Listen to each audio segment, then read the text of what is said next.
Deep within our souls, we can feel there's something empty. We need something more, I feel destiny, she tempts me. Tells me there's two paths, they both have a different ending. Choose wise and you'll find that pain leads to ascending. Till I'm dead and buried deep within a cemetery, I will fight, never weary, I wanna be legendary. Till I'm dead and buried deep within a cemetery, I will fight, never weary, I wanna be legendary. Hello and welcome back to Hindsight is 50/50. I'm your host J-Rod with my co-host DORG, old retired guy. Dad, how you doing? Doing really good, man.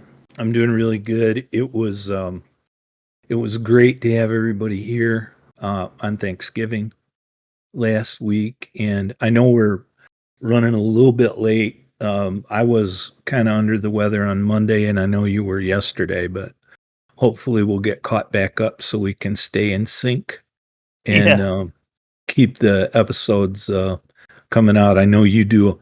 I don't do anything other than talk, so I know you do all the work on the other end, and I'm sure that there's a lot involved. But yeah, it was just really nice to have everybody back for Thanksgiving, and to see everybody and see all the kids and all the kids together, and obviously great food and good company, and it was just a lot of fun. I really enjoyed it, and I always do. But watching the kids grow up, and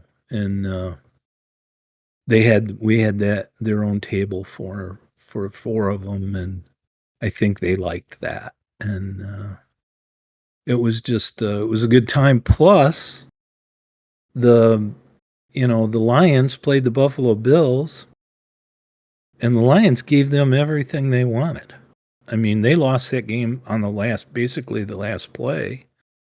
And I know there's no such thing as moral victories, but when you're a Lions fan, there is.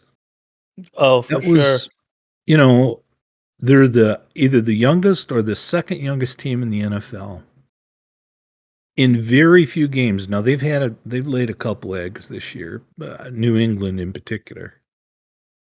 But in most games, that team doesn't go down without a fight. I mean, they keep playing, and I think that's a reflection of their coach, which I like. But, it was nice because the Lions always play on Thanksgiving. And people always, even us, we groan because it's like, that's all it's on. They're going to get their butts kicked again. Right. But, this year they didn't. And I mean, the Bills are a darn good team. And they don't have any excuses. They had played their previous game at Ford Field because of that blizzard. They beat the Browns there on the previous Sunday. But, watching them, it was entertaining, and it was a feel good for me because everybody wants to see a competitive game. You don't want to see somebody get their lunch handed to them, which has happened to us on many a Thanksgiving. And turn the game off at halftime. Yeah. Well, yeah, or it's just like it's background that nobody's paying attention to because here's a good stat line. How many field goals do you think we watched Hansen kick on Thanksgiving? Oh gosh. Yeah. And and it's weird because they have jumped up and beaten people. And as Lions fans, you want to relish those moments and remember them. But that's very few times, man. There's been a lot. I remember Peyton Manning one game threw 6 TDs against us. And I think Andrew Luck might have done about the same thing. But, it was competitive this year, and it was entertaining, and I'm just glad I think it was a good reflection on the team nationally because it was a national game, and I was very, even though we lost, which sucked, I was happy that we played them tough because they're a really good team. Well, and it's nice to be competitive because we haven't just been losers forever. It's not like it was just a losing record. The Lions were that team that sucked, and they might ruin somebody's season by beating them at the end and also ruin their own draft stock by doing that. Sure. But that was about all we were good for. And it just seemed like year after year, even when we had talent, we just couldn't get it together. And now considering the athletes we have, how young we are, all of that, to be competitive, I mean, that's all you can ask for. I think it might even be more than you can really ask for because we are so young, we are so inexperienced, but to be competitive is just a great feeling because if you can continue that path, once you get the right athletes in the right positions, you're going to be a dangerous team. And guess what? That draft pick, that the second first rounder that we got for Matt Stafford is this year. Right now, the Rams would be picking ahead of us.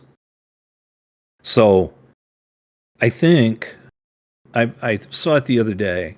The Rams would be in the top 5 and the Lions would pick right now, the Lions would pick 7th. So, and supposedly Stafford may be done for the year. So I don't know that the Rams are going to get a whole lot better. But so anyway, we've got 2 first round draft picks and a second rounder. And I really, when you look at this team, they've done really well on undrafted free agents. Like one of those guys starts and another one is a rotational guy on the defensive line. But one of our corners is an undrafted free agent from last year, and he's pretty good. His name's Jerry Jacobs. And then, everybody's hurt this time of year. It happens. So I'm not using that as an excuse. The Bills were hurt too. Every team is. I mean, you do, automobile collisions, 50 times every Sunday, you're going to get hurt. And right. The Lions are hurt, but every other team is too. And they had this kid who in the they drafted him in the 6th round out of Jackson State, and he was kind of a tweener. He played for Deion Sanders at Jackson State. And he played 5 snaps in that game against the Bills. He had 2 sacks. And that was his first action of the year. He had been on practice squad all year, and he only played because guys were hurt. So I think that, we've talked about it before, but I like their coach. I hope he succeeds. I want him to succeed because he just seems like such a passionate football guy and such a nice guy. And I think their GM's pretty smart. So we'll see. But he's one of the most genuine people I've seen at a main stage coaching position in a long time. Yeah.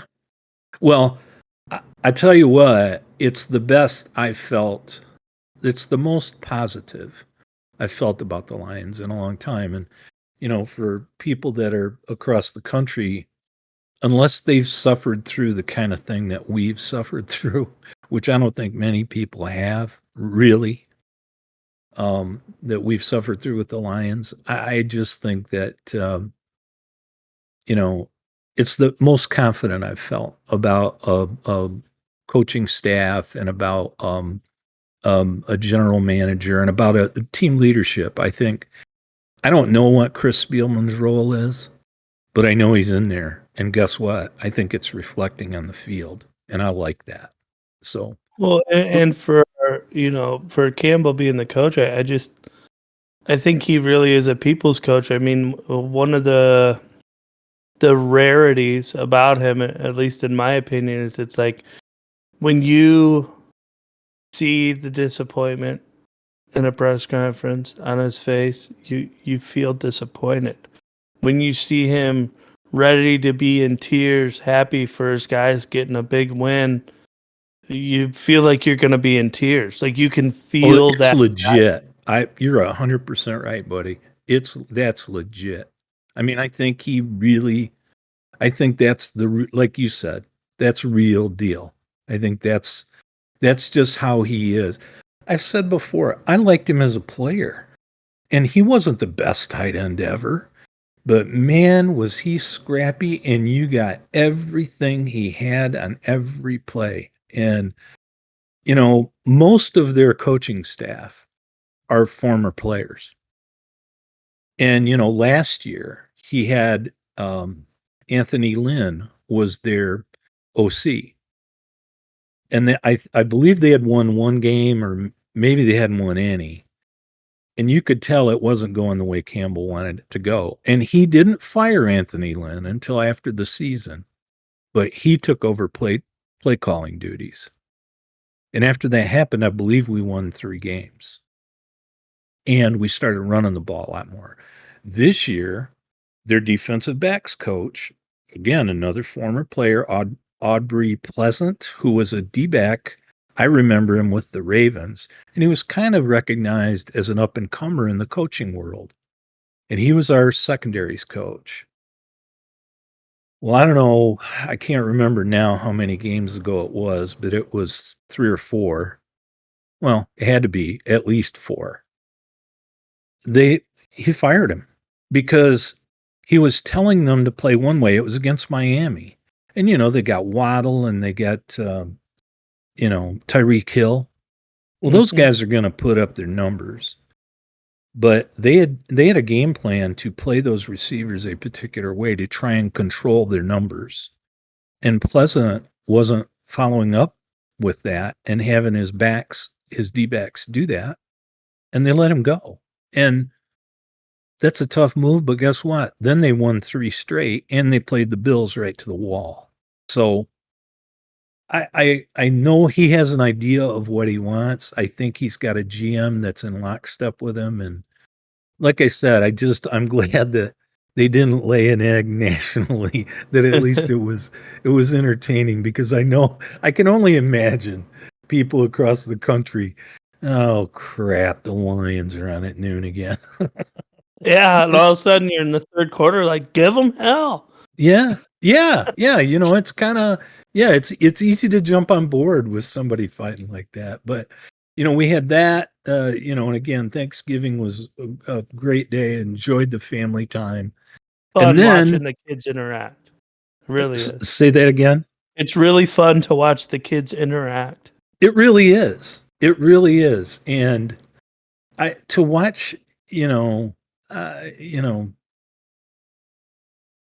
I love all the kids. I really do. I don't get to see, I get to see some more than others, but to watch, just like JJ, your oldest son, and who just turned 3, for listeners out there, to just watch how he is growing up.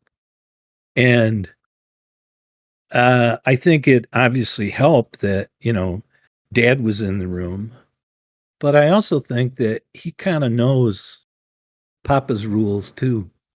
And he knows when somebody else is breaking them, and he'll remind them. Yeah. Hey, that's a wonderful thing. We've been in line before and someone tries to cut and he'll go, wait your turn. And it's like to someone else's little kid, and you're like, easy, JJ, that's not our kid. I just think it's so funny because we all know that they're little people, right? But sure. But for the most part, they're your kids. They take so much care and looking after that they don't have the essence of people yet. But every now and then you get these little glimpses where you get to watch them become this little person. And Thanksgiving was great because there's, 6 of them interacting. And they all engage with one another in their own little miniature society. And when all the adults step back and you just get to watch it happen, it's the most curious, fun thing to watch, because they live in their own little world as these, perfectly innocent people. And it's just adorable to watch. I love watching the wheels turn, like with your younger son, Jameson, and with Jacob's son, Jackson, who are, 6 months apart, I guess. But I I love to watch them problem solve. I love to watch how, like, if there's a toy that's hung up somewhere and they'll tug on it and lift on it and try to get the toy out of where it's stuck, and they can't, you know, it's not coming. And they'll look at me and it's like, keep going, try moving it. And I love watching the wheels turn in their head. I don't know what they're thinking, but it's really entertaining. And for the most part, the joy that I get is that they're all such happy kids. I mean, Yeah. these are happy kids. They really are. And it just fills your heart. That's good to see. Just a little side story on them being happy kids. I was sitting here last night and the boys were watching a show called Gecko that's on Netflix, and they were watching it before they went to bed.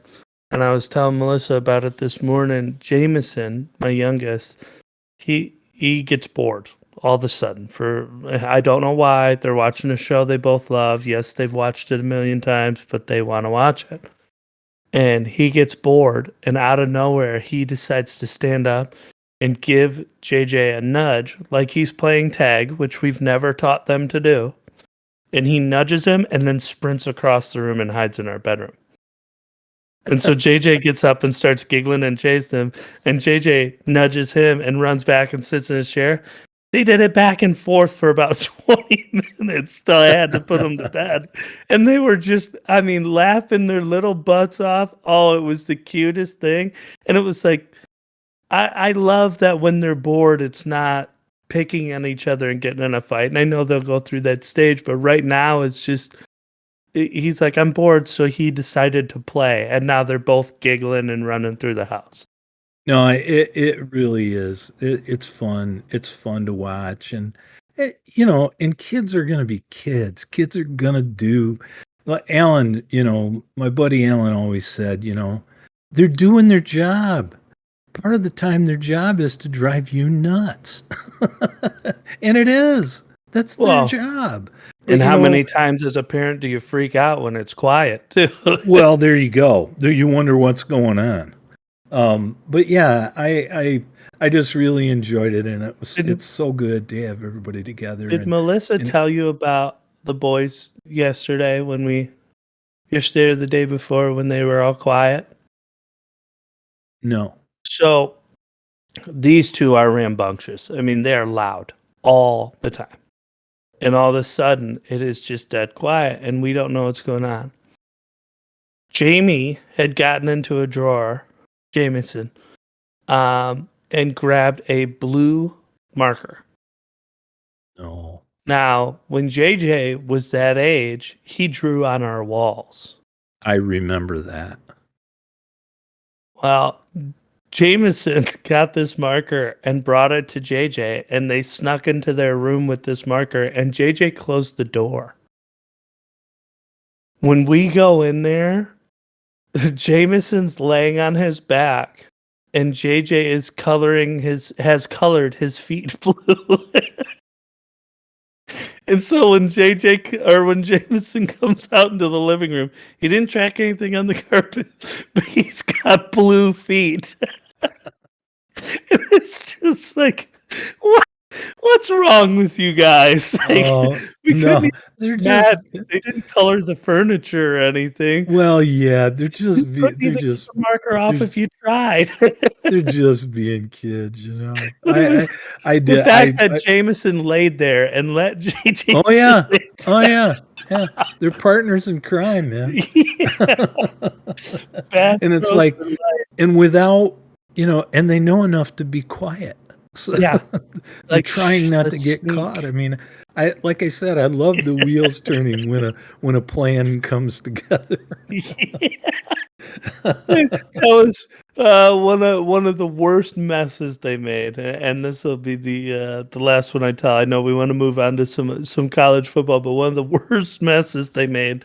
They both got up and they run into the kitchen, and now they are not allowed in the kitchen because of stuff like this. But for a while we let them go in there because they would open the cupboards, take the bowls out, stack the bowls, put them back, and there was no harm, no foul. Well, this one time they both went in there when Jameson was finally mobile and they were both active, and they took a tub of cocoa and dumped it on the floor. And they were like quiet, and then all of a sudden I heard giggling, so I went in there. They were making footprints and handprints and like snow angels Oh no! and cocoa all the way across the kitchen floor. That shit's so fun, you can't even vacuum it. Oh, without I a know. vac. I It's know. just like, it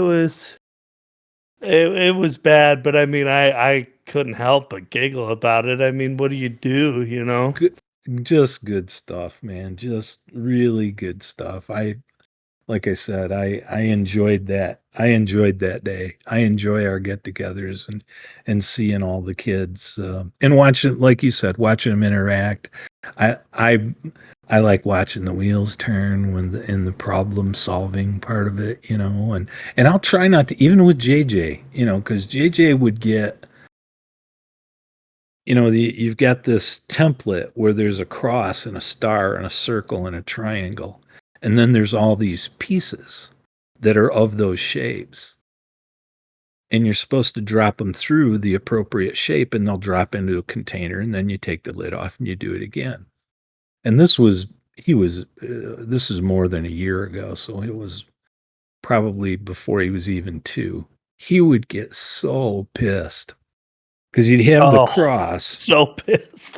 And he's trying to put it through the circle thing and it won't fit.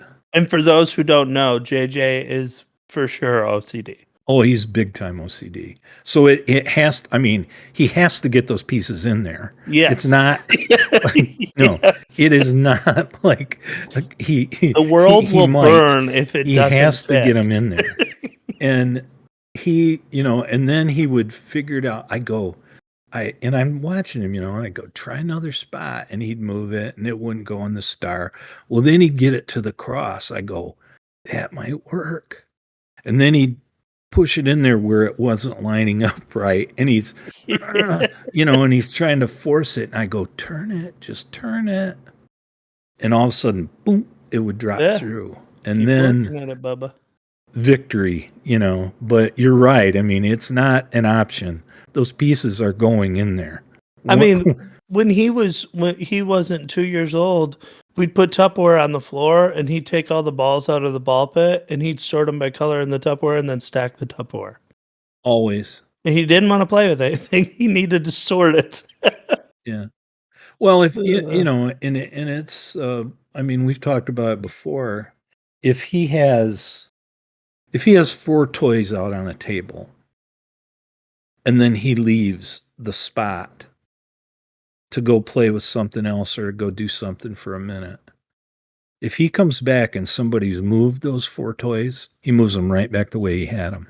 In the same order, in the same pattern, whatever it is, he moves them right back. But yeah, it's really, I love watching the wheels turn on all these kids. But you're right. We have to talk about the game.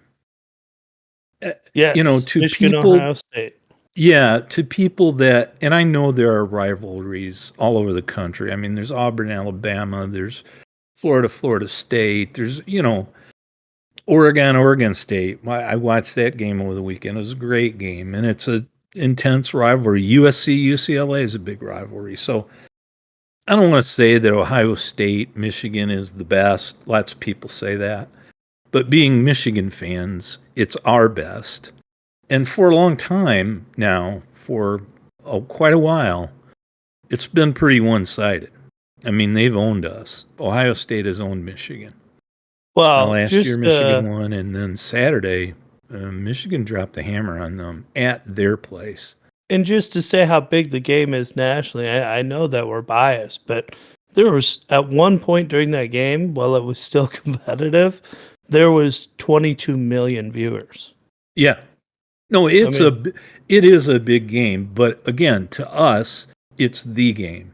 And I think it is to a lot of people, but I also know that there are rivalries that are very intense in other parts of the country, but this one to a Michigan fan and whether they want to admit it or not, to an Ohio State fan, this is the game. And I mean, I think that you could tell that Ohio State had, because they got beat last year, and it hasn't happened often lately. They had built their season around. They wanted to be more physical because in last year's game, Michigan started pushing them around, and you could tell it. Well, and you could tell this year they went in with that plan, and Ryan Day even said it more than once. And he said it after last year's game. He said, they were more physical than us, and we're not going to let that happen again. So they, brought in this new DC, this Jim Knowles, who's a good defensive coordinator. He was at Oklahoma State last year. And I mean, they were selling out to stop the run. Well, I've watched that game now probably 4 times. And not, they have that Big Ten football in 60. Yeah. So you get the whole game in 60 minutes. There's no huddles. There's no TV replays. timeouts. None of that. So, and I mean, there's a few commercials, but you get the whole game, every significant play in 60 minutes. And you could really tell. Like in the first half, they were making a big deal about how Michigan couldn't run. Well, Corum couldn't play. And I'm not sure it would have been a lot different if Corum were healthy, because they were just stacking the box. And they were daring J.J. McCarthy to throw. Well, he kind of showed them, don't dare me, because, 2 big plays later, we have 2 touchdowns, and at the half, it's 2017. And they weren't perfect balls, but he got it there, and he let our receivers show their moves downfield. I mean, those passes were not perfect, but he got the ball where it needed to be. But I mean, like Cornelius Johnson on that post, his double move at the top of his route. I mean, that safety jockstrap was on the fucking ground. That guy is still looking for him. Yeah. I mean, he left him in a different zip code. Hey, buddy, when he threw that first one to Johnson and he ended up breaking the tackle, I just thought, oh no, he doesn't have enough juice on it. Because I thought that ball was set to be picked. Yeah. But he did have enough juice on it, and then Johnson breaks the tackle. But at any rate, Day had and he had said it. He had said, we got out physicaled last year, and we're not going to let that happen. But you could see, as I've watched that game, again, several times now, we started wearing them down. And then in the end, Edwards breaks 2 big runs. But McCarthy did what he absolutely had to do. They were daring him to beat them, and he did beat them. And by the way, he ran the ball like a man. Oh my God, there was a couple of runs that were just amazing. And, where he broke tackles or he dragged somebody. Even and I'm still afraid. Physical. I'm still afraid that he's, doesn't shy away from contact. And I wish he would sometimes, because I don't want him hurt. But he's been doing something I'm a huge fan of. And I don't know if you are. If you want to call it sliding, he dives head first. I think that is the future of sliding. I don't agree with feet first. I never really have. And the reason is, if you dive, unless you dive straight into someone's knee like an idiot, if you dive and someone tackles you late, they're going to go over your head and back and hit you in the ass and legs.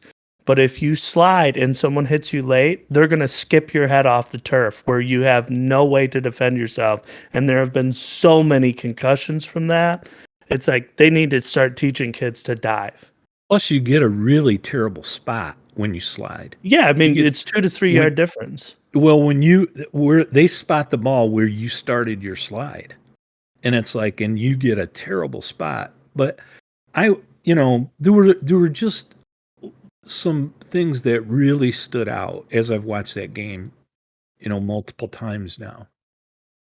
Michigan did start to wear them down with the run, and it showed.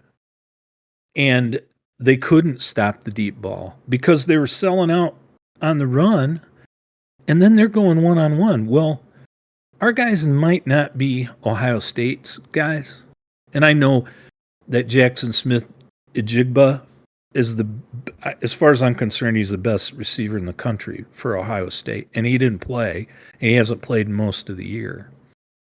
But still yet, Marvin Harrison Jr. is a damn fine receiver, and they have others, and their tight end's not chopped liver either.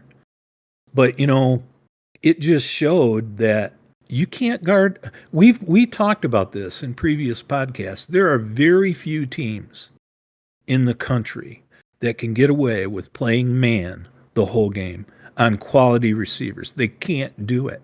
And Ohio State, this is what Don Brown could have been calling their defense. Right. Because this is what we did when they're putting up 60 on us, is that Don Brown's trying to play man all over the field, and then the pressure's not getting there. Well, and blitzes don't work against a mobile quarterback. It's got to be a containment blitz. Otherwise, McCarthy runs all over the field like he did.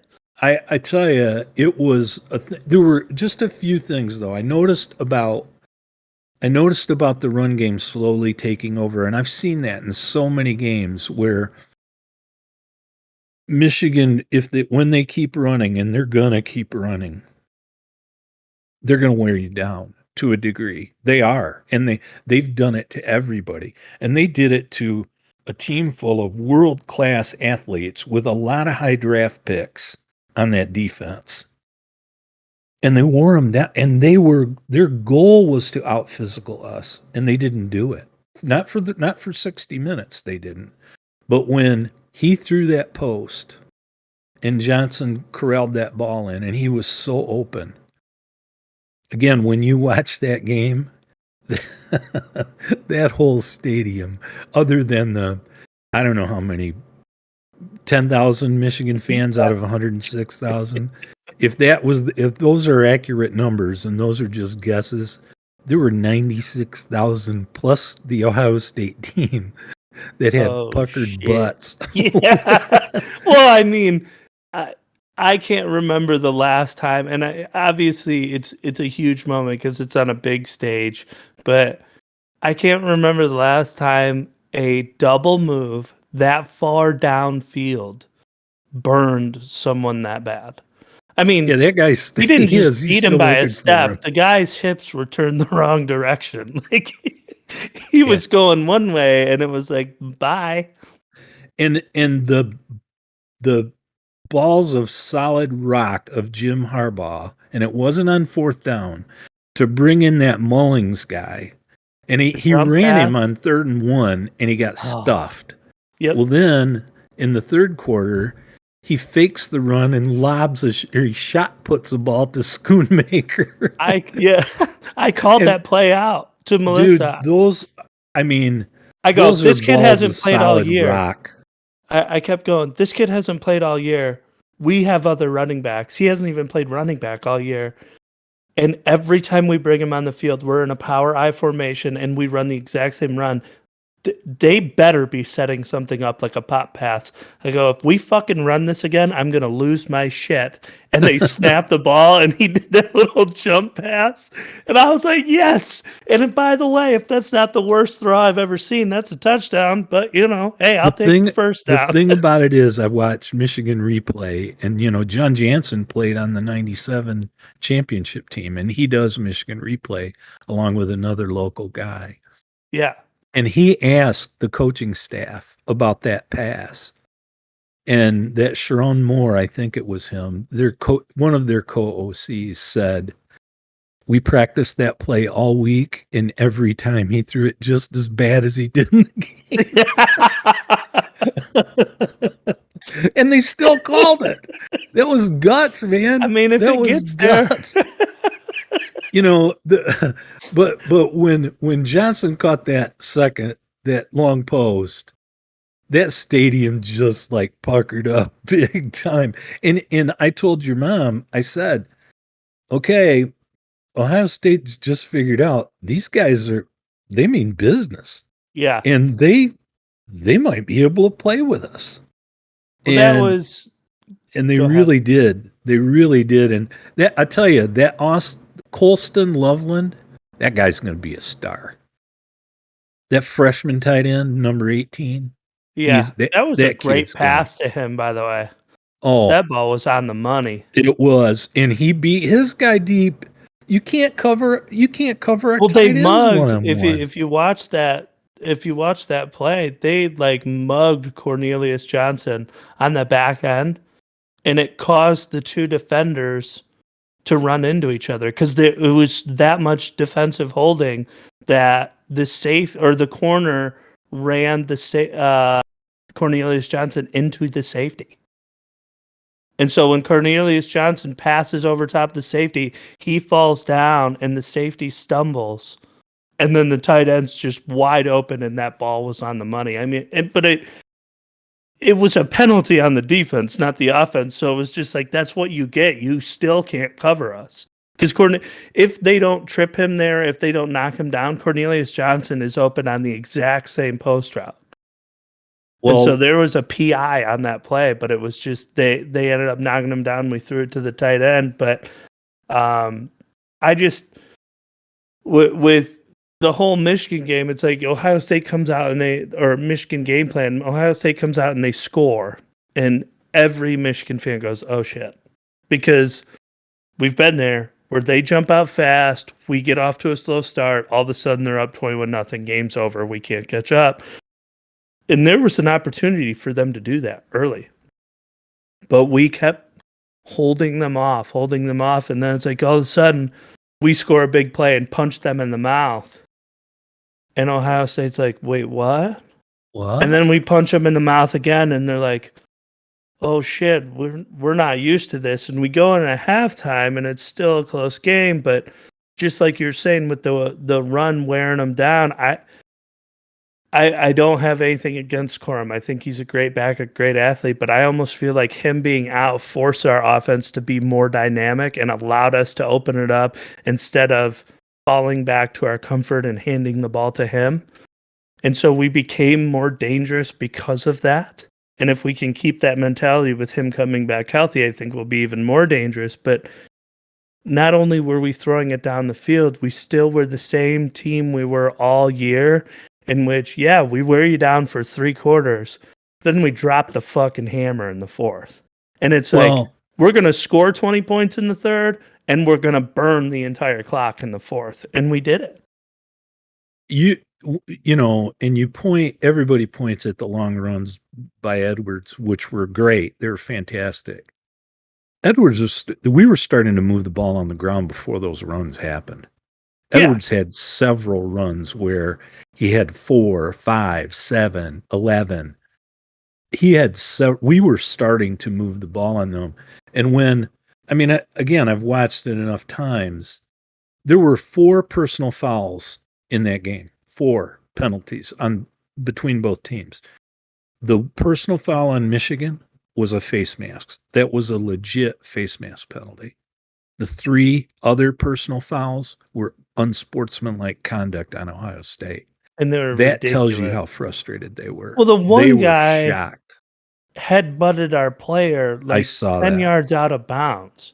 I saw that. I mean, that just didn't make any sense. And Ryan Day was pissed. You could read his lips. He gave the thumb. Get him and the he goes, fuck out of here. Get him out of there. I mean, yeah. Now, speaking of Ryan Day, as you know, we've talked.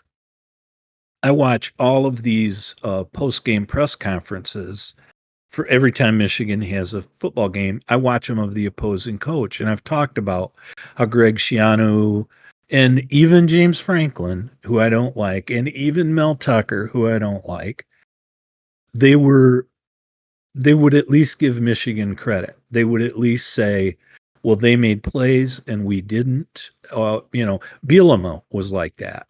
Urban Meyer does it on ESPN. I'm sorry?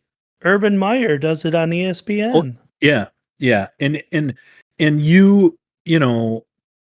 every coach, and some of them have been more eloquent than others. And I think that's important that you do that. I really do. And I know Harbaugh is a prickly pear, and he's not a real likable character, but he always does that. He's his answers are short, but he'll say, they beat us on the line of scrimmage, or they made plays when we couldn't, or and he'll always be somewhat complimentary. I watched Ryan Day's press conference afterwards, and that's one unhappy camper. I mean, he could not say that. He would, and I don't care how big the rivalry is. I think you respect your opponent, and you at least give them credit. He would never do that. Especially when you got your shit handed to you. It was like all execution, it's mistakes. It's like there was never, they really started pushing us around in the second half. There was never. Or give credit to them in their game plan. Yeah, we never thought that he could throw the ball that way, and he proved us wrong. Any of those things, and he never said any of them. And he said a few things, and I saw it in pregame interviews with him, and I saw it in postgame. He just really doesn't seem like a very happy guy. He's 1-2 against Michigan. And I know that it's a big game to Ohio State people. It's a big game to Michigan people. And like I said, it really hadn't been a rivalry until the last couple, 3 years, because they were handing us our lunch. Well, it's an oddity for a rivalry, because if you won all your games all season, as a Michigan fan, if you win all your games all season and lose to Ohio State, you blew the season, to a lot of Michigan fans. But if you lost all your games and everybody was disappointed and you jumped up and beat Ohio State, you're going to keep your job, because we want to beat Ohio State that bad. Now, nobody wants to be a losing team for sure, but that's how big the rivalry is, and I feel like Ohio State feels like the same way. And so I think you mentioned earlier he's lost 2 games in 2 seasons, but they've been to Michigan.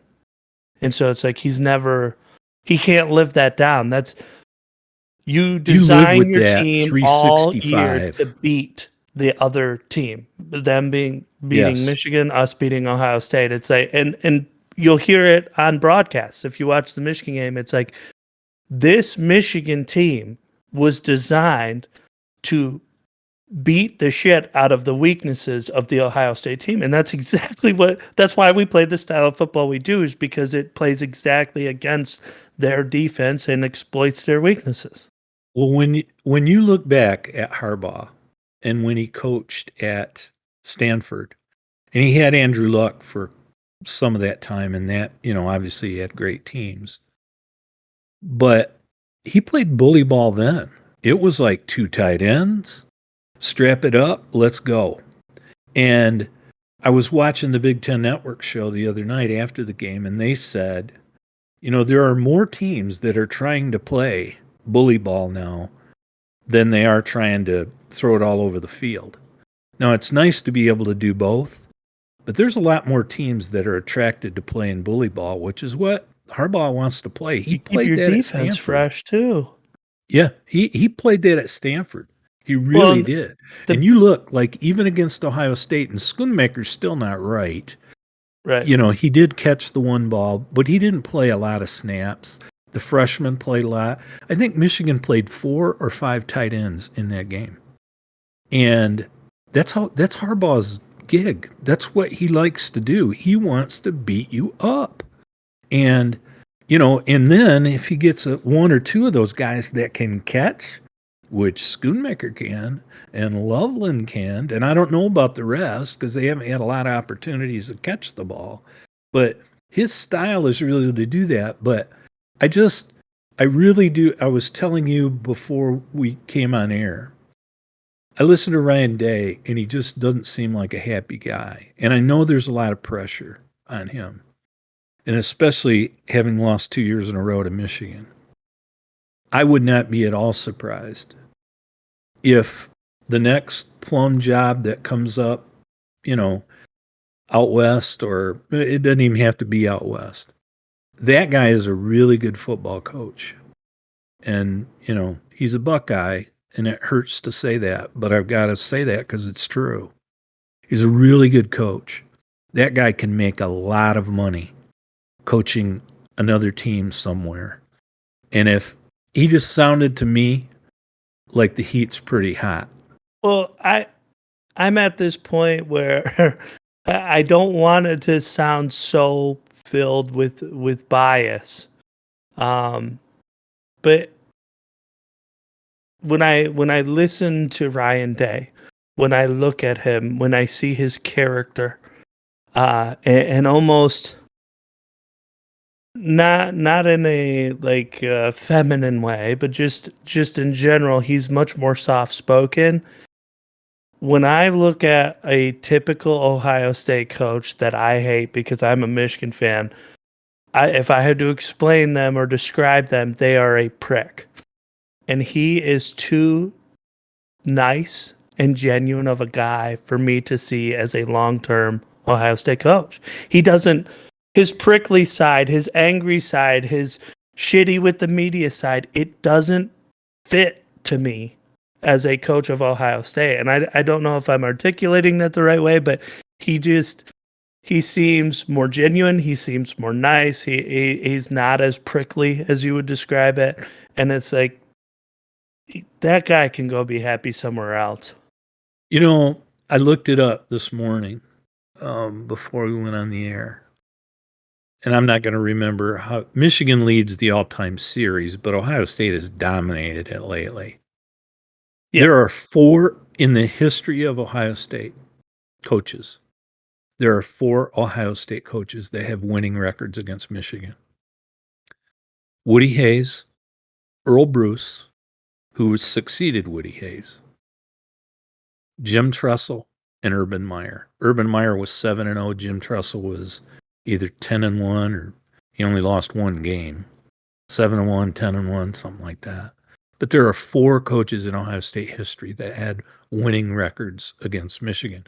John Cooper, who was a very nice guy and a very good coach, was 2-10-1 against Michigan. And that's why John Cooper got fired. You know, John Cooper was beating everybody but Michigan. And they had great teams. They put lots of guys in the pros, but he was 2-10-1. And that is a wash. Well, when I looked at the... Go ahead. No, I think Lloyd Carr was... He might have been 6-7. Earl Bruce, you know, Michigan's coach Lloyd Carr was like 6-7, but we haven't. Urban Meyer was 7-0. Tressel had 1 loss. Now we did beat him the year that Luke Fickell was the interim coach, in between, you know, Tressel and Urban Meyer. But they've dominated that rivalry in the last 15, 20 years. They really I just have. think the names you brought out, though, almost make the example, I guess, of what I'm trying to say about Ryan Day. I mean, we had 2 coaches, and we had Rodriguez, right?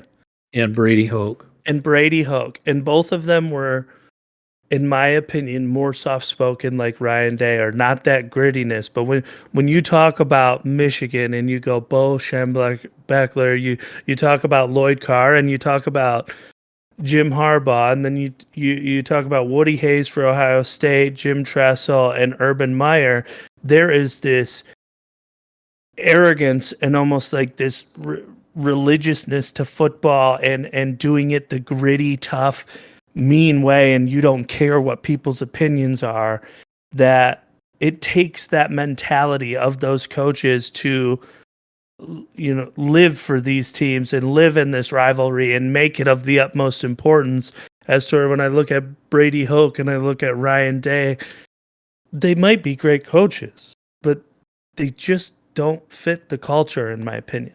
Not as the head coach. And you brought up, you know, it's hard not to be biased, and I totally agree with that statement. I think the opposite about Ryan Day. I think Ryan Day's a prick.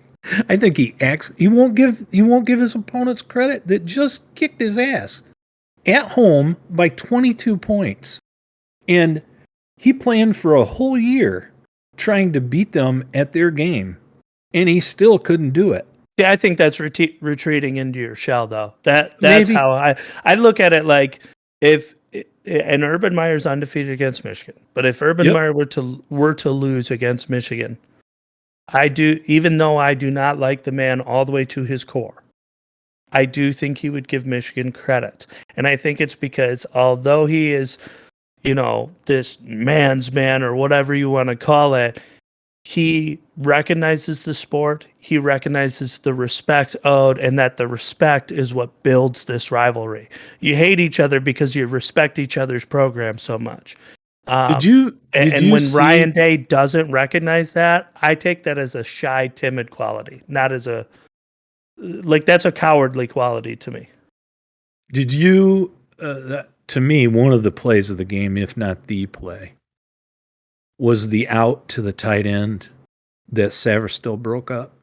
Sandra still In the broke up. tight end, or I'm Yes. sorry, in the end zone. I mean, Yes, that was one of the best defensive plays college I've ever football seen. plays I have ever seen.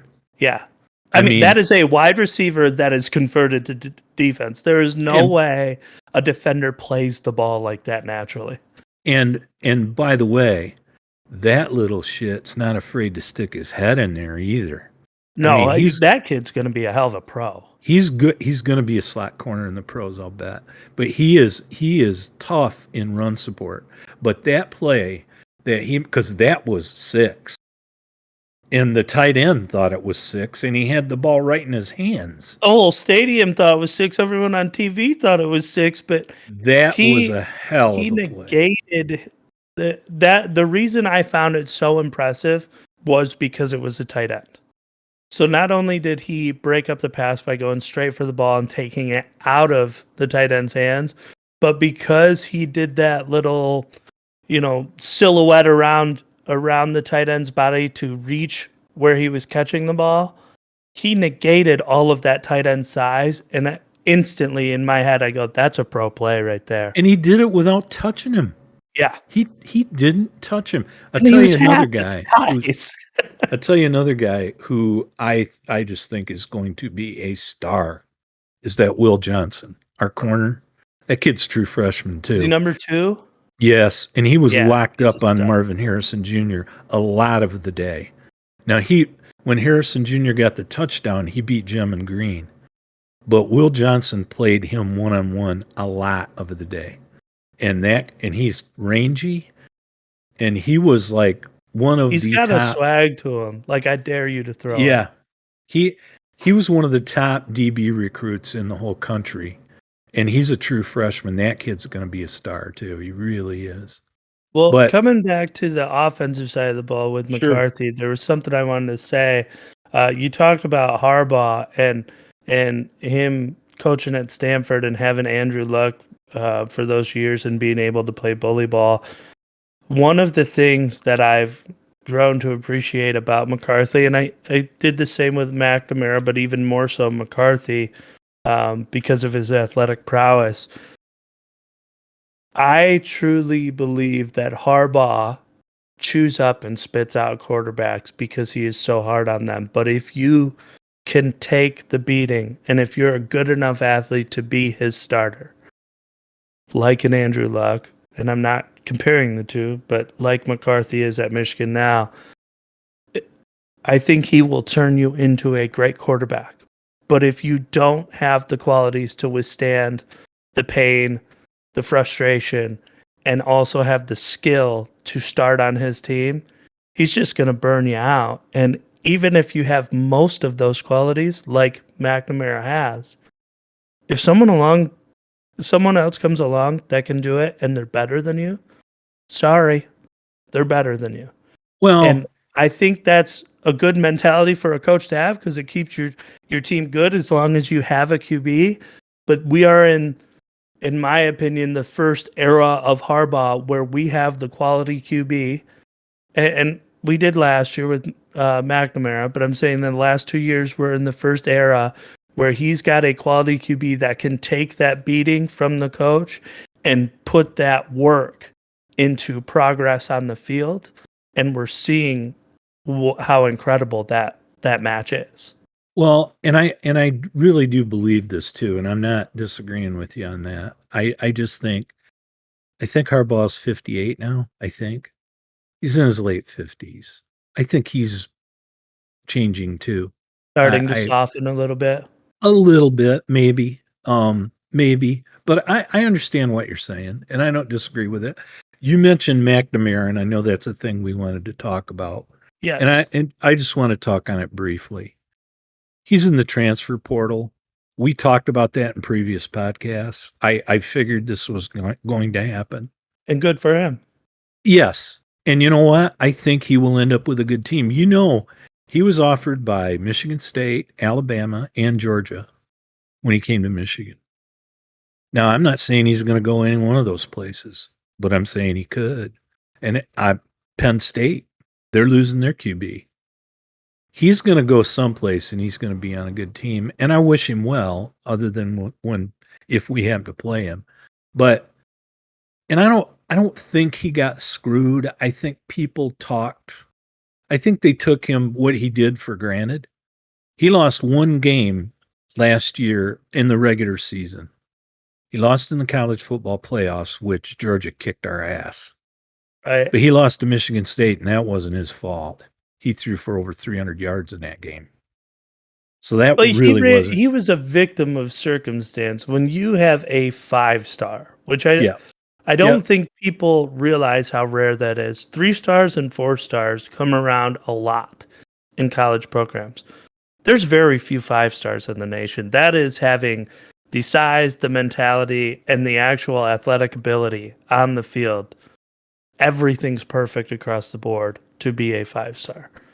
And when you have a 5-star and you weren't a national champion, people want to see the 5-star on the field. It doesn't matter if you won all but one game. We want to see the 5-star on the field. And I think he fell a victim to that circumstance. I'm sure that's true, and I wouldn't say that he's better than JJ McCarthy. It's unfortunate, and victim of circumstance, that's kind of the right phrase, in my opinion. I just thought he was a little bit. I thought he was a little bit underappreciated for what he did. Fair. You know, we hadn't won a Big Ten title in forever, and he, led our team to one. He led us to our first appearance in the college football playoffs. I just wish him well, and I really do believe he's going to end up on a good team. I hope he does, and I hope he does well. I don't know that he's an NFL quarterback. End up on a pass team, like a Texas Tech or something, because if he can improve his deep ball, I think he could be a backup quarterback in the NFL. He might. A lot of those guys, they get better over time, and they get smart about playing the game, where they just get better at the mental part of it, and lots of them do. Now, I wanted to talk a little bit about the coaching changes, because 2 days ago, Monday, that dominated, Big Ten news. Wisconsin, which I was amazed that they fired Paul Chryst. I mean, he was like 2-4, I think, when they fired him, 2-3, and they had lost an ugly game. They lost, I don't remember to whom, but it was to somebody they shouldn't have lost to. And, and they fired him, and I was surprised at that. But they hired Luke Fickell. Now, Luke Fickell was an assistant under Urban Meyer. He was an assistant at Ohio State, I think, under Jim Tressel. He was their coach for 1 year in between Tressel and Urban Meyer. And then he went to Cincinnati. Cincinnati is the only, team, non-Power 5, that's made the college football playoff, and they made it last year, and that he was their coach. So I think that guy can coach. I think it's a good hire. I really don't understand why they got rid of Paul Chryst so quickly. There's probably a lot of backstory that I don't know, because if you look at his overall record at Wisconsin, it was actually pretty good. But I think he's a really good hire. I think that makes the Big Ten a more competitive, because Wisconsin doesn't have far to go. I mean, they're going to go to a bowl game this year, even with having their DC, Jim Leonard, who's a great DC, by the way, take over as interim coach. They're going to a bowl game. And I don't think we need iron to start sharpening iron. We need the Big Ten to get better. And then Nebraska hired Matt Rule. Now, Matt Rule, if he was the coach of the Carolina Panthers, and he didn't do well. He was like 3 years there. He signed a massive deal. I don't think he finished. Yeah, this would have been his third year, and they fired him in the season this year. Well, it didn't take him long to find another job because before he went to the Carolina Panthers, he coached at Temple, and he literally turned that program around in 2 years. I think they were, like 3-8 his first year or something like that, but then immediately they were going to bowl games. Then Baylor hired him after the Art Briles fiasco. When Baylor's on double secret probation, they got limited scholarships, they got all this stuff. And he went down there and won with them. So, I mean, this guy's a good college coach. I don't know that he's going to turn Nebraska around because I still wonder, you always go back on the NIL, and I think you're right. The NIL is going to level the playing field for a lot of schools. Nebraska needs that. They really need that. Well, I think Nebraska gets screwed on that. Well, they may. You've got and Michigan, they may Michigan not. State, Ohio, right? Or Ohio State, sorry. You've got Wisconsin. But then when you go, when I sit there and I'm looking at Big Ten teams and where to live and where I could make money, I'd much rather go live in Maryland than live in Nebraska. Well, but as far as NIL, I know you've heard of Omaha Steaks. I know you've heard of Mutual of Omaha. They're one of the largest insurance companies in the world. Well, So I'm not this is saying a- there's not money there. I just think Yeah. like if the money's even remotely close, the quality of life in other states and cities is substantially better than Cornfield, Nebraska. Well, but again, I mean, I would compare that to Michigan. I mean, you still get kids from California and Texas coming here. Well, but Michigan's and one of the our nicest winters states to live in the U.S.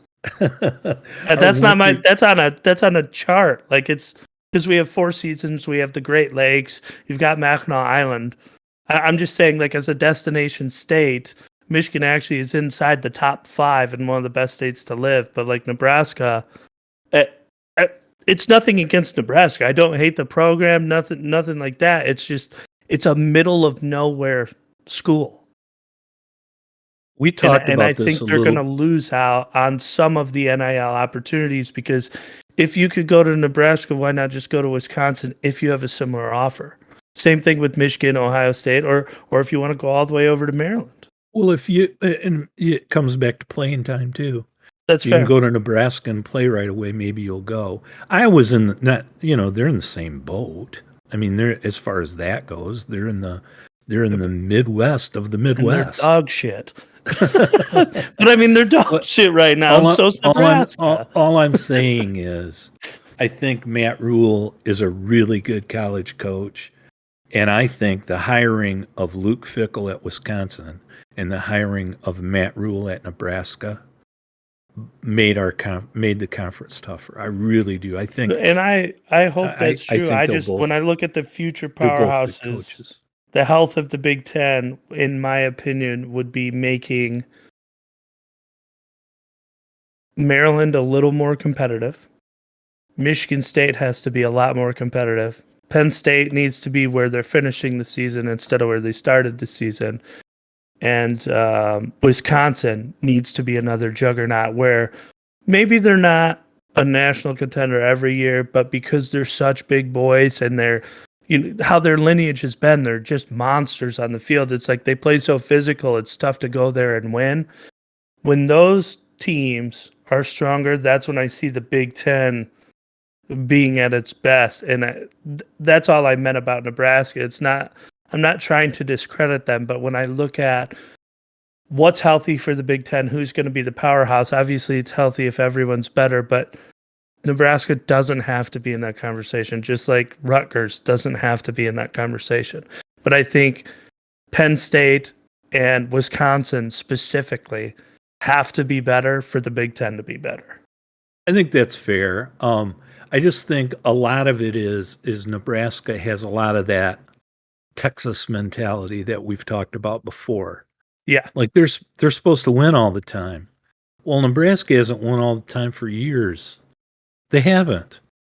They had a really good coach who was Tom Osborne's self-appointed successor named Frank Solich, and he was like one of the best coaches they had, and they fired him because he was going 9-3, 10-2, and he wasn't going 11-0. They did the same thing a few years later with Bo Pelini. Bo Pelini was like 67-27 at Nebraska. They've never been as good since. They've had Mike Riley from Oregon State. Scott Frost, who I thought would work, didn't. Bill Callahan was a pro coach. It wasn't much. And it's like they're still living in a time where it's like they were in the Big Eight. Well, the Big Eight used to be Texas, Nebraska, and Oklahoma. The Big Eight doesn't exist anymore. Now it's the Big 12, and guess what? Texas is leaving that league. Nebraska already did, and Oklahoma's leaving that league too. And it's like, this isn't 1967. This isn't Johnny Rodgers. It isn't even Tom Osborne coaching. It's like a different era. I do think it's harder to get players to go there, but I think he's a really good coach. When you put Iowa kind of in the same boat as Nebraska as far as being in the middle of nowhere, I also think they're in that case and not from firing coaches, but from just outliving their heyday. It's like you got to move on, you got to get better, you've got to change your philosophy. Right. I'm not saying you have to lose your identity, but you got to get with the times because you are not Iowa of the 90s or early 2000s, where you could be competitive. You had these stud athletes, these tight ends that kept coming out time after time, and it's like you're not that team anymore. It's either get with the new program or let's move on and find something different. And they've had the same coach forever, I believe. Oh, Kurt Ferentz, yeah, he's been there a long, long time. So I just, those two programs, I'm not sure about it. We watched. Did Russell Wilson transfer to Wisconsin? Yes, from North Carolina State. Yeah, so we've watched, and again, this is my lifetime. I'm sure it goes way back further, but we watched, Ron Dayne through Russell Wilson of Wisconsin having good eras with great players. And they've kind of faded since, and it's about time that they get their shit back together and become another powerhouse. And we've watched Penn State, who went through, the issues when Paterno was there, and got their suspensions. Yeah, the Sandusky incident, and they're going to have their issues because that suspension, the drop scholarships, all that, not only do you lose the kids in the transfer you currently have, but you stop people from coming in until that recent memory starts to fade and you start to become Penn State, not the school that had a scandal, just Penn State that's been Penn State forever. So for me, they're still on their way back, and we're starting to see what they're capable of, and give it a couple more years, and I think they'll be back to full strength. And that's where those two teams I see coming back. With Iowa, it's like I just said, if you don't have the change of heart or whatever you want to call it, I don't know how they keep up. And Nebraska, both of those schools, it is tough to recruit compared to all the teams in the nation. But it's tough to recruit when your neighbors are so good.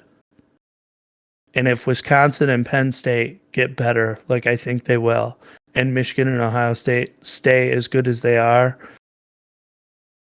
it's going to be tough to get some of the best players to either of those schools. You have to, and you're right, you have to adapt. And going back to what we were talking about Harbaugh, I think even though he played bully ball at Stanford, I think he's adapting. I really do. And I think you have to. And the last time that Nebraska was in the national championship debate, they ran part-time Power I, and part-time wishbone. That's how long Yeah, ago they're it's a been. triple option team, weren't they? That's how long ago it's been when they were really, really relevant. And so you have to change with the times. And Ferentz is a great example. Kurt Ferentz is a great football coach, knows more about football. He's forgotten more than I'll ever know. But you can't let yourself get stale, and it seems like they have. I mean, they've had a great defense for 2 years in a row, and one of the best linebackers in the country, and a really good secondary. But that Jack Campbell, I don't know how he'll combine test, but that guy is a player, and he's got heart, and he's smart, and he's rangy. He's about 6'5", and he really reminds me of a linebacker from years ago in the 70s named Jack Lambert, who was on 4 Super Bowl teams. Now, I know that the game's changed since, but this guy is rangy. He's quick. He's got a nose for the ball. He's been an All-American last year, and I'm sure he will be this year. But Ferentz they've got no quarterback. For 2 years in a row, they just haven't had a quarterback that could do anything. And they wear those shirts out there that say "cheer for the punter" because they've got a great punter. That's awesome. Well, you mentioned a great linebacker, and I looked up that linebacker you had mentioned a couple weeks ago from LSU. You said he was a freshman. I can't remember his name. Do you know? Do you remember the name of the linebacker from LSU? Gosh darn it. Perkins, Harold, was it? Isn't his name Harold Perkins? If we have it wrong, I apologize, but that sounds right. So you had said that Perkins was just this stud, and he was a former 5-star. I watched his film this year. I've watched his highlights this year since you brought him up because I hadn't watched much of LSU. That kid is a freak of nature. And I mean, told you. He's going to be one of the best linebackers in the NFL.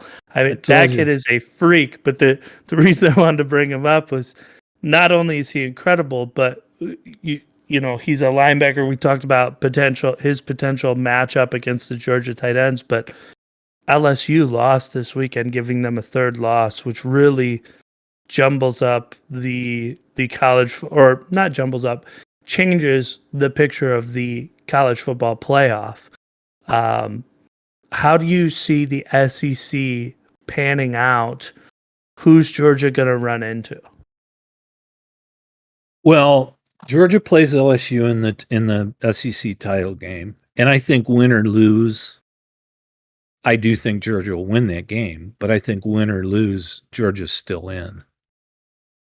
Then they announced last night Michigan number 2, TCU number 3, and USC number 4, Ohio State number 5.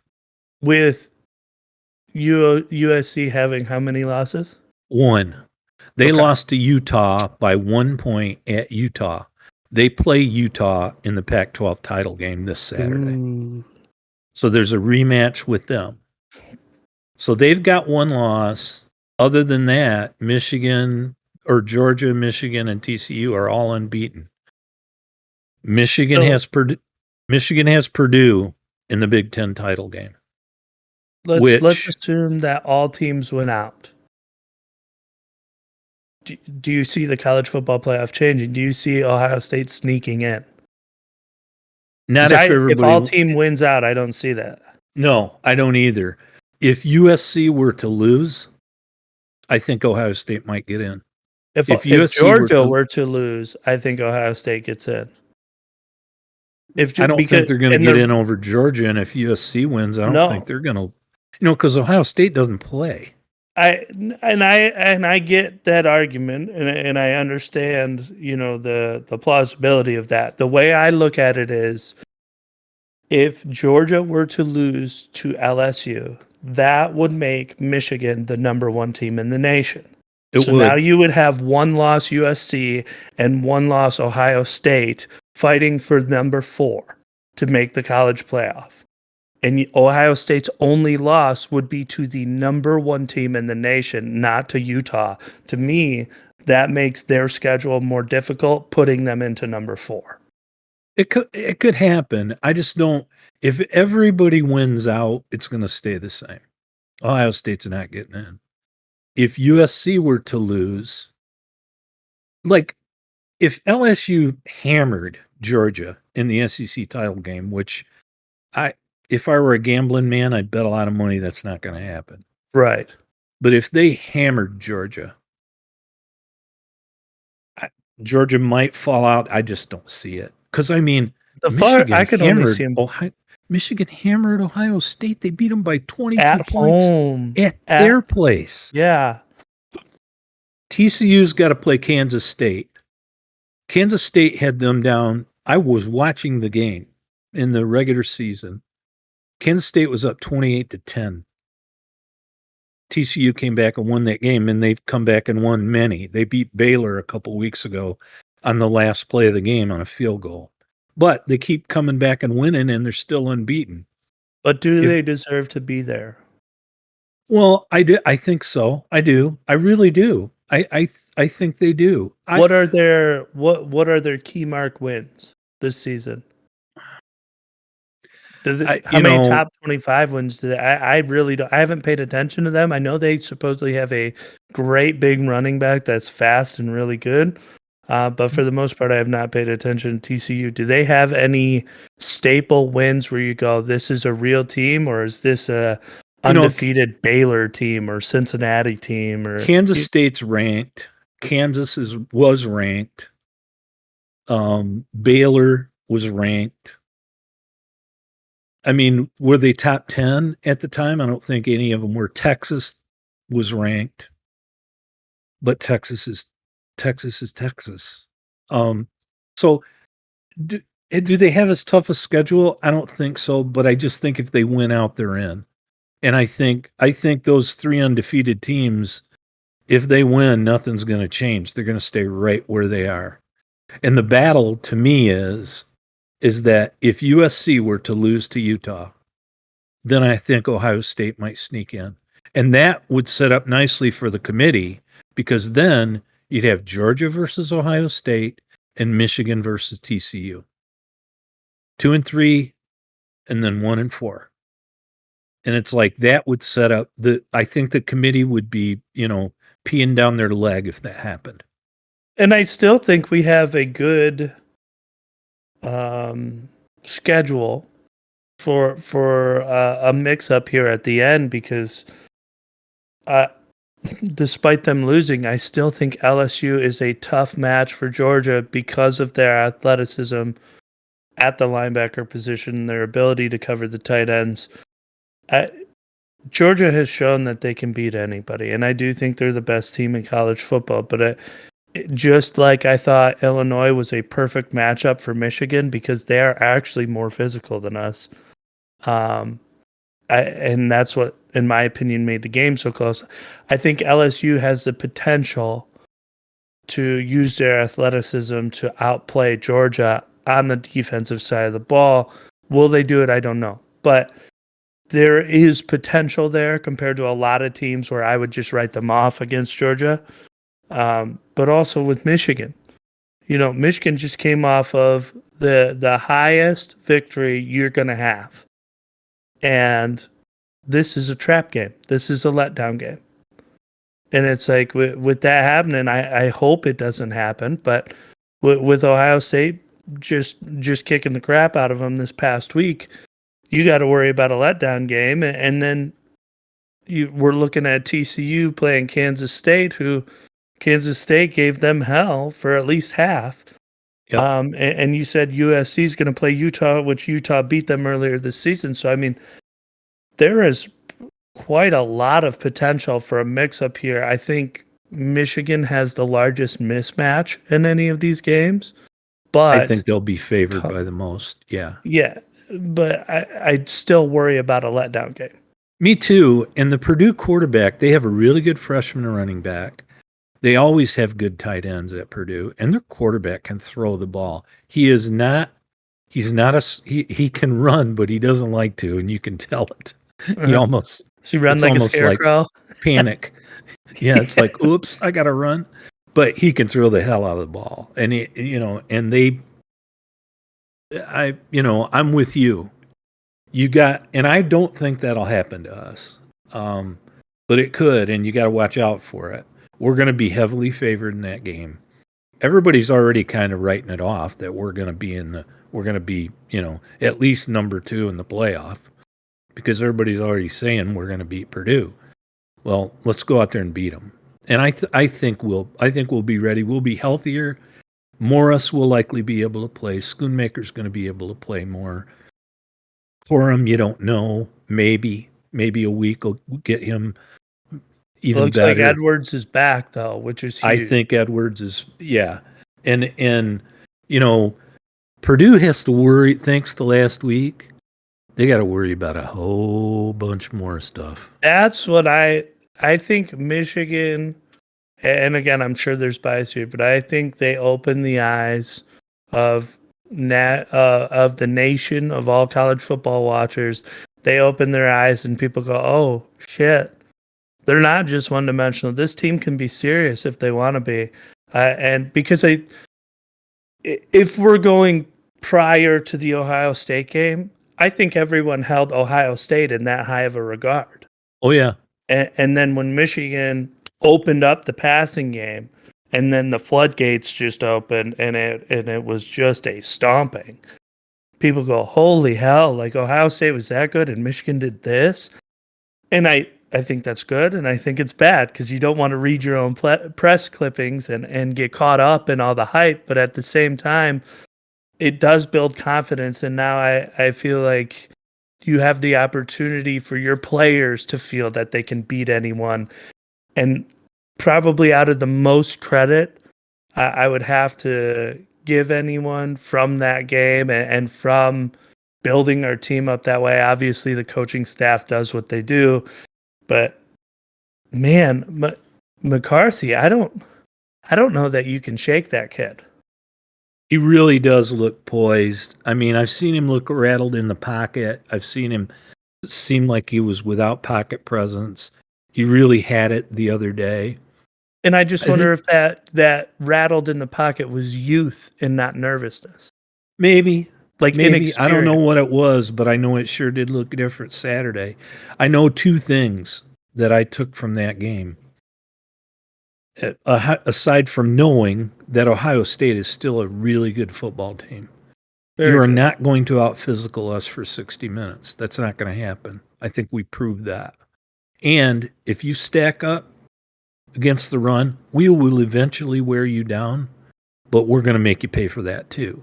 And he proved that Saturday, and McCarthy did that, and our game plan did that. And I think we've got a future. I just want him to candidate.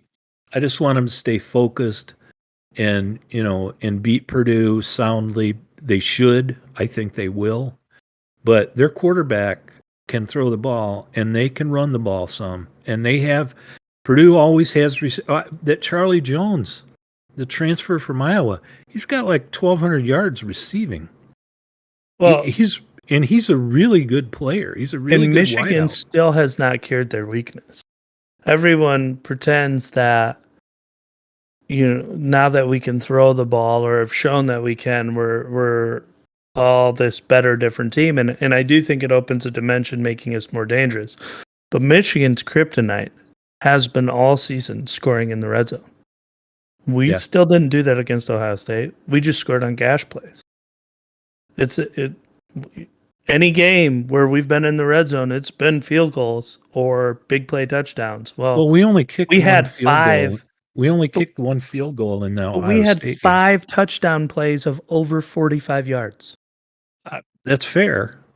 So we still weren't scoring touchdowns in the red zone, and that's the game that I think we have to worry about is, how many times against someone like Purdue who has a quarterback who can throw the ball, if they manage to put up points on us, how many times do we get inside their 20, down to the 15, down to the 10, and we end up kicking a field goal? That to me is the letdown is you cannot afford to trade 3 for 7. No, and you can't. If you're not getting the gash plays, have we really cured our weakness? And I hope that hasn't gotten lost in this past win, and it's something we continue to work on. Oh, I don't think it's lost. Well, we've talked about a lot of football, and I know Yes. we've talked earlier, in previous podcasts about either an Allen story, and we've talked about your cousin Jeff, my cousin Yes. Jeff. Yes. Now, I think we might have mentioned Jeff before, and if I've told this story, I apologize, but it's still a funny story. Jeff was a very sheltered youth. He's about, I think he's 5 or 6 years younger than I am. I know Jeff hasn't retired yet, but when we were kids, he lived fairly close by, and my brother and I would, we'd basically force Jeff to play football or basketball out in the yard just to try and toughen him up. And we had a lot of fun, and Jeff is, number one, a really smart guy and a really funny guy. He's a good But sport too. yeah, but he's just not and never has been very athletic, and he's not been real adventurous in a lot of ways. Let's just put it that way, especially when he was younger. And my brother, he hung with him a lot because there's only a couple years difference between them, year and a half or something. And they, used to go to the fairs, the local county fairs and that together. And then aside from the what used to be the big county fair in our area when we were growing up, there were always these little carnivals that they'd be into town, and they'd be like on a school's property for 2 or 3 days. And and they'd have the rides that rattle and crackle, and the guy who's running the ride, who looks like at that time looked like he belonged in an institution. And so it was always, they were different now. Traveling carnivals now are so much different. I watched the one at the Manchester Fair this year, which is a little more than a carnival. And, the rides are really, they look like they're well maintained, and, all the attendants wear uniforms and all this stuff. Well, it didn't used to be that way. And my brother he took Jeff. Now, I don't know what Jeff is today, but I bet Jeff's every bit of 6'4". I bet he's taller than I am. And, his weight's gone up and down, but my guess is he's, somewhere between 270 and 300 pounds. That's today. And he was always a big kid. He was always really tall and kind of gawky. He wasn't very athletic. My brother took him, and they went to one of these carnivals that was in town for 3 or 4 days. Well, they had this ride, and I know you've seen it because they have them all over. And they used to call it the paratrooper.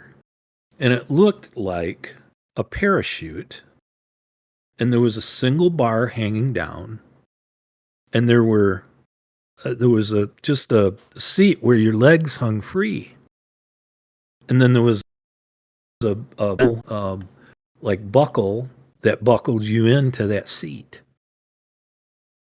So my brother talks Jeff into riding this ride. Now, this ride is set on an angle, and there's all these little parachute cars, and the ride's set on an angle so that you're going in a large circle, but the circle is very inclined. So you get up in the air pretty good when you're at the top of that circle. It's not vertical like a Ferris wheel, but it's at a pretty stiff angle.